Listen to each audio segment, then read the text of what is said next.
পারিবারিক স্ট্রেস থেকে মুক্তির কিছু উপায়, যেমন সরাসরি কথা বলুন, মনের মধ্যে চেপে রাখবেন না। অপমান, অভিমান, চাপা রাগ এসব চুপ থাকলে আরও বাড়ে। সরল ভাষায় মনের কথা বলুন। অন্যের দৃষ্টিভঙ্গি বুঝতে চেষ্টা করুন। সবাইকে নিজের মতো না ভেবে তার অবস্থান থেকে তাকে বোঝার চেষ্টা করুন। পরিবারে আমি ঠিক, তুমি ভুল প্রতিযোগিতা বন্ধ করুন। সম্পর্ক প্রতিযোগিতায় নয়, বোঝাপড়ায় হয়। তর্কে জিততে গিয়ে সম্পর্ক হারাবেন না। পরস্পরকে অবকাশ দিন। সারা দিন একে অপরের ওপর মনোযোগ চেপে বসালে মানসিক ক্লান্তি আসে। সবাইকে ব্যক্তিগত সময় দিন। পরিবারের প্রতিটি সদস্যের অবদানকে স্বীকৃতি দিন। বাবা অর্থ আনে, মা রান্না করে, বাচ্চা পড়াশোনা করে, সবকিছুই গুরুত্বপূর্ণ। প্রশংসা করতে শিখুন। রেগে গেলে কথা বলবেন না, সময় নিন।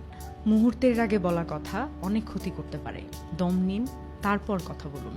পরিবারের সবার জন্য একটা নিয়মিত রুটিন রাখুন, যেমন সপ্তাহে একদিন একসাথে খাওয়া, ছুটির দিনে গল্প করা। এতে বন্ধন গড়ে ওঠে। কোনো গোপন তথ্য গোপন রাখবেন না, যেটা ভবিষ্যতে সমস্যা হতে পারে। সত্য গোপন করলে সন্দেহ তৈরি হয়, যা স্ট্রেসের মূল কারণ। স্বচ্ছ সম্পর্ক গড়ে তুলুন। অর্থনৈতিক বিষয়ে একসাথে পরিকল্পনা করুন। টাকা পয়সার টান পড়লে বেশি স্ট্রেস কাজ করে। মাসিক বাজেট ব্যয়ের পরিকল্পনা একসাথে করুন।